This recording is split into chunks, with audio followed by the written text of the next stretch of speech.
शामली के ऊन तहसील पुलिस मुठभेड़ में लंगड़ा हुआ अंतर्राज्य चैन स्नैचर। शामली जनपद के थाना जिंझाना क्षेत्र के गांव काला माजरा व अजीजपुर के जंगल में डेरा बाबू सिंह के पास आज गुरुवार की सुबह करीब 7 बजे बाइक सवार 2 बदमाशों की पुलिस से मुठभेड़ हो गई। सूचना पर पुलिस की घेराबंदी के बाद बदमाश चौसाना और करनाल की ओर भाग रहे थे कि पुलिस ने उन्हें घेर लिया और बदमाशों ने पुलिस टीम पर गोली चला दी। मुठभेड़ में पुलिस की जवाबी कार्यवाही में एक बदमाश पैर में गोली लगने से लंगड़ा हो गया, जिसका नाम सूरज पुत्र लाखन निवासी खानपुर कलां थाना जिंझाना जनपद शामली बताया गया, जबकि दूसरा बदमाश मिथुन पुत्र बिल्लू निवासी अलाउद्दीनपुर थाना जिंझाना जनपद शामली भागने में कामयाब हो गया।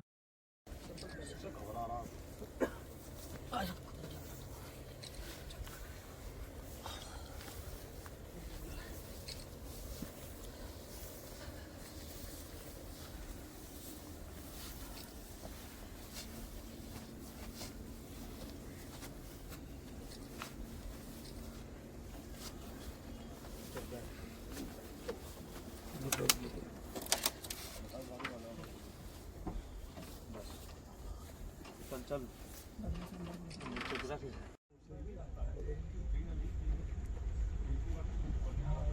तीन कहाँ पे जिंदा एक बंदा वो ये तो बता रहा था कि वहाँ एक मोटर का नंबर उधर के मुकदमे है जो चला रहा था कंधे पर कंधे लग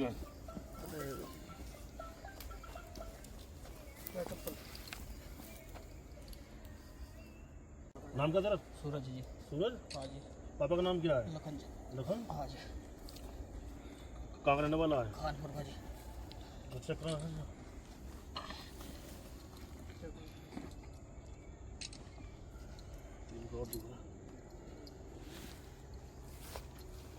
उसके साथ कौन था बघार अभी वो?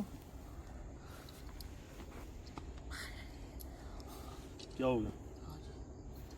सही तो है।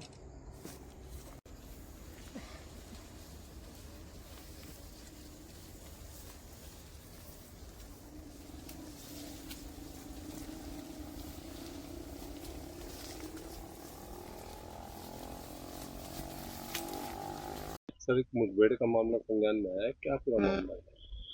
ये थाना प्रभारी जिंझाना को जानकारी प्राप्त हुई थी कि कुछ अंतर स्टेट के चैन स्नैचर हैं जो यहीं के निवासी हैं, आज पुनः इस क्षेत्र में आएंगे और जो सुबह टहलने वाले लोग होते हैं, जो महिलाएं टहलती हैं, उनसे चैन स्नैचिंग करेंगे।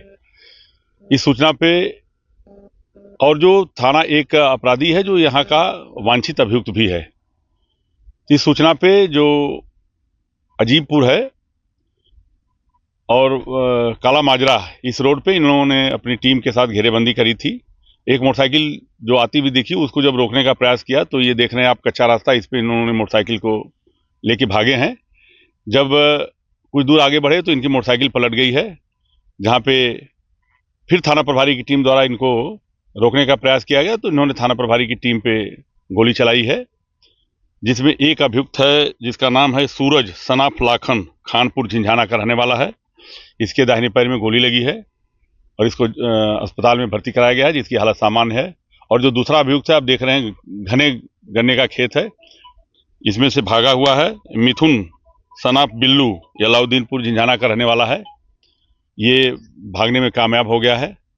जो घायल मुलजिम है, इसके कब्जे से एक तमंचा, एक खोखा कारतूस और 3 जिंदा कारतूस बरामद हुए हैं और एक मोटरसाइकिल बरामद हुई है जिसपे नंबर प्लेट नहीं है, यह भी चोरी की प्रतीत होती है। ये जो सूरज जो घायल हुआ है, ये अंतर स्टेट का अपराधी है। इसके विरुद्ध जो अभी तक जानकारी प्राप्त हुई है कि विशाखापट्टनम और तमिलनाडु में, मतलब दक्षिण के प्रदेशों में इसने चैन स्नैचिंग करी है। और दूसरा जो भागा हुआ अभियुक्त है मिथुन, ये हमारे थाने का वांछित है। इसके पहले ये चोरियों में वांछित रहा है और ये अंतर स्टेट के बड़े अपराधी हैं। इनके और अपराध के बारे में जानकारी प्राप्त कराई जा रही है कि दक्षिण भारत में इन्होंने और कहाँ अपराध किए हैं। और जो दूसरा अभियुक्त है, उसके लिए क्षेत्राधिकारी कैराना के नेतृत्व में 3 टीमें लगा दी गई हैं। शेष प्रक्रिया प्रचलित है। क्या बरामदगी है ये? नहीं, बरामदगी अभी देखिए, एक तमंचा है। अभी तो ये चैन स्नैचिंग करने का प्रयास कर रहे थे, लेकिन बीच में ही पुलिस को सूचना मिल गई थी, इन्होंने घेराबंदी करी है तो ये घायल हुआ है। शेष कार्रवाई प्रचलित है। आपराधिक रिकॉर्ड? हाँ बिल्कुल, दोनों। मैंने बताया कि ये ये दोनों कई अपराध हैं इनके ऊपर, कम से कम आधा दर्जन से ऊपर अपराध हैं और कई अपराध की भी जानकारी प्राप्त हुई है। जो अभी तक हम लोगों को हल्की जानकारी प्राप्त हुई है वो दक्षिण के प्रदेशों में, जहां विशाखापट्टनम और तमिलनाडु में इनके अपराध की जानकारी प्राप्त हुई है, जहां से ये वांछित भी हैं। और संबंधित प्रदेशों के पुलिस से हम लोग और जानकारी प्राप्त कर रहे हैं कि इस तरह के और हुलिया और इस तरह के नाम वाला अगर कोई व्यक्ति हो तो उसकी जानकारी जुटाएंगे हम लोग। जो दूसरा अभियुक्त है वो अपने थाने का वांछित है। इनके ऊपर आधा दर्जन के आसपास मुकदमे जो अभी तक जानकारी प्राप्त हुई है बताई गई है। ठीक है साहब, थैंक यू।